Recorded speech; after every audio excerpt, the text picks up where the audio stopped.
Welcome to Beacon Wealth Partners Spotlight Series on Fundamental Investment Knowledge, in which we will introduce a variety of financial planning topics. This is our first presentation in a series of 3 on understanding investments. I am Jack Fournier. And I'm Travis Kitson.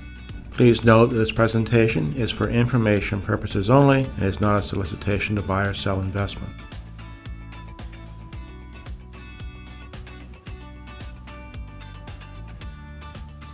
Travis, let me ask you, why is understanding investing important? For larger financial goals, you need your money to work harder and grow faster than what is possible through savings in a bank account. If we think of issues facing most couples, saving for a down payment on a first home or for retirement are 2 examples. Retirement is a particularly difficult goal because we need to consider the long periods of time that can be involved. Inflation, defined as the purchasing power of your money, decreases its value over time as goods and services become more expensive. This is a major reason why we need to understand alternatives to simply saving. The effect of inflation may be small in a single year. If we think of Jane and Bob, a couple in their 30s, and they are planning for a long retirement, the impact will become significant. Let's look at an example where we assume inflation is 2% over our 60-year planning period. Our couple today spends $1,000 a month on groceries. Next year, they would need to spend $1,020, $1,040 in year 3, and so forth. In year 30, they need $1,750 to have the same purchasing power. If we look forward to the 60th year, they would need $3,150 per month. Inflation is exponential, and if we instead imagine inflation at 4%, $1,000 a month becomes almost $10,000 a month in the 60th year. Thus, inflation is an important consideration. Let's imagine that after some financial planning, that Jane and Bob decide they will need $1 million in 30 years to fund their retirement. What are their options, Jack? One option is they just save. To illustrate how difficult this could be, let's imagine a worst-case scenario where they stuff money into a mattress, where they earn nothing on that money. They would need to save $2,775 per month for 30 years to reach their goal.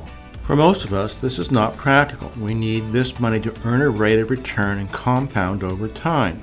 If we assume their money can grow at an average rate of 7%, they will only need to save $820 per month for the 30 years to reach that same goal of $1 million. This lower savings rate is much more achievable.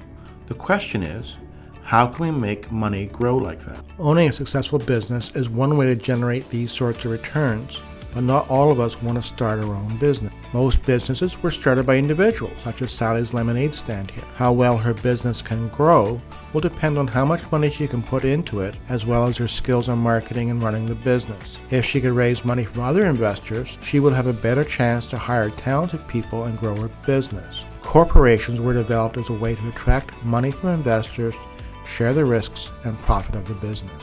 The first corporate stocks were created in the 1600s to share the risk of trading by wind-powered ships. Some ships never returned, and if you could invest only in that venture, you lost your money.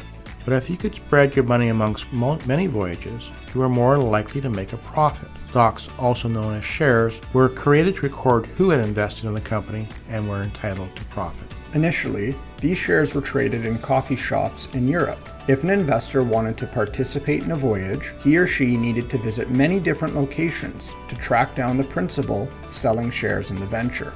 Eventually, someone had a bright idea to centralize where people could sell and buy shares onto what we now call stock exchanges. Shares, or stocks, represent ownership and are thus known as equity. Many companies are now listed on stock exchanges. These are called public companies, as any investor can buy and sell shares in them. Stock exchanges are auctions, and during the trading day, they list 3 prices for each company: bid, offer, and last. The bid price is the maximum investors are willing to pay for a share. The offer price is the minimum existing owners are willing to accept to sell, and last represents the most recent price which buyers and sellers agreed to exchange money for the shares. Many businesses are not listed. These are called private companies. These can also be bought and sold, but through private deals. Other than owning shares in a business, what other investing options are available, Jack?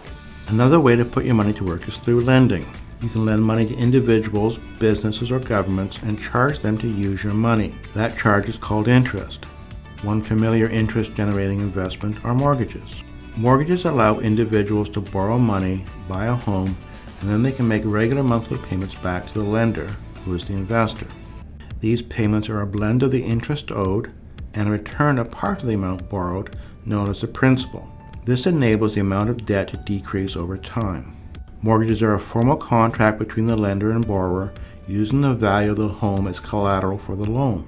Governments and companies also need to borrow money, and they often do so by issuing bonds. Like a mortgage, bonds are legal contracts specifying the term of the loan. Usually interest payments are made only every 6 months, and at the end of the term of the bond, the principal amount is also returned to the investor. Because the payments from a mortgage or a bond are level for the term of the contract, these debt-type investments are also called fixed income. Travis, what else can you tell us about types of investments? Equities and fixed income are known as two types of investment classes, which along with cash are common in investment accounts. Real assets, like property and commodities, are two other types.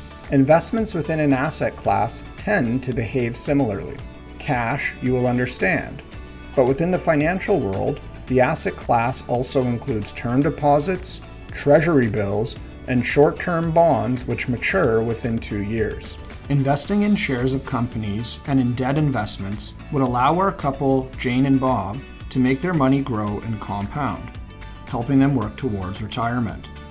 Generally, we expect equity investments will show the most growth over time compared to other classes, but they will also show the most fluctuations in value. In our next Spotlight presentation, we will focus on the financial investment classes of equity and fixed income and how they behave over time. Until next time, this is Travis And Jack.